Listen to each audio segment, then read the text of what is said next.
नमस्कार दोस्तों। तो चलिए आज की कहानी को शुरू करते हैं।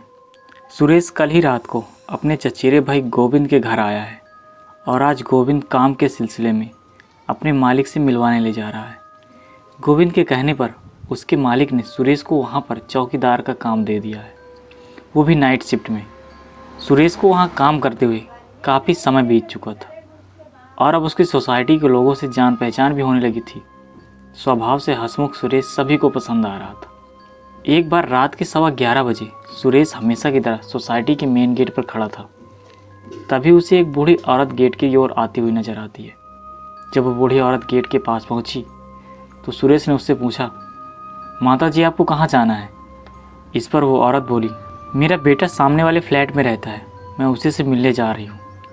मगर सुरेश को तो ये जानना था कि वो बूढ़ी औरत सोसाइटी के किस फ्लैट में जाना चाहती है। जिस पर सुरेश ने उस औरत से एक बार फिर पूछा, माता जी आप फ्लैट नंबर बताइए। इसने इतना पूछा ही था कि वो बूढ़ी औरत एकदम से रोने लगी। पता नहीं क्यों उस औरत को रोता हुआ देख सुरेश की आंखों में भी पानी भर आया था। इसलिए सुरेश उस औरत के लिए पानी लेने जाता। फिर जब वह पानी लेकर वापस लौटा तो उसने उस औरत को वहाँ पर नहीं पाया। तकरीबन 2-3 घंटे बाद सुरेश को वही औरत सामने वाली बिल्डिंग से आती हुई दिखाई दी। उस औरत को बिल्डिंग से आता हुआ देख पहले तो सुरेश चौंक गया, फिर वो उस औरत की ओर बढ़ा। सुरेश उसके करीब पहुंचने वाला ही था कि वो औरत अचानक से ही सुरेश की आंखों से ओझल हो गई। सुरेश को लगा कि उस बूढ़ी औरत का दिखना उसका कोई वहम होगा। इस घटना पर ज़्यादा ध्यान न देते हुए सुरेश अपने ड्यूटी पर लग जाता है। अगली रात सुरेश जब वापस काम पर लौटा तो उसे खबर मिली कि सामने वाली बिल्डिंग में एक व्यक्ति की मौत हो गई है। दरअसल वो व्यक्ति लंबे समय से बीमार चल रहा था। व्यक्ति अपने आखिरी समय में अपनी मां को याद कर रहा था। जिस तरह से इस घटना का वर्णन सुरेश के सामने किया गया उससे पता नहीं क्यों सुरेश की आंखें भर आई थी। देर रात जब सुरेश अपनी ड्यूटी में व्यस्त था तभी सुरेश को बूढ़ी औरत फिर दिखी, मगर इस बार एक व्यक्ति भी उसके साथ था। सुरेश उस औरत को देखकर मुस्कुराया, वो औरत भी सुरेश को देखकर मुस्कुराई। सुरेश जानना चाहता था कि आखिर वो बूढ़ी औरत है कौन और वो यहाँ किससे मिलने आती है।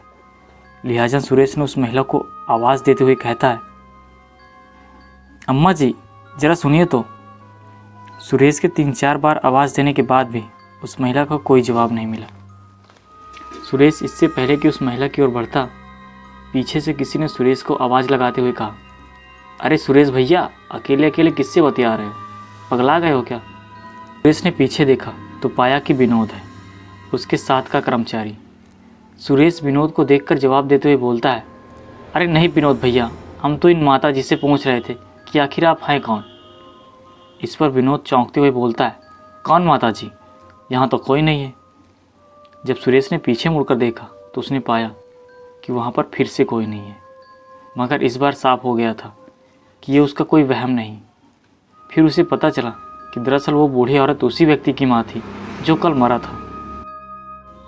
उसकी माँ का भी देहांत इसी बिल्डिंग में 1 साल पहले हुआ था और कल रात वो अपने बेटे से मिलने आई थी और आज उसे लेकर चली गई है। दोस्तों यदि कहानी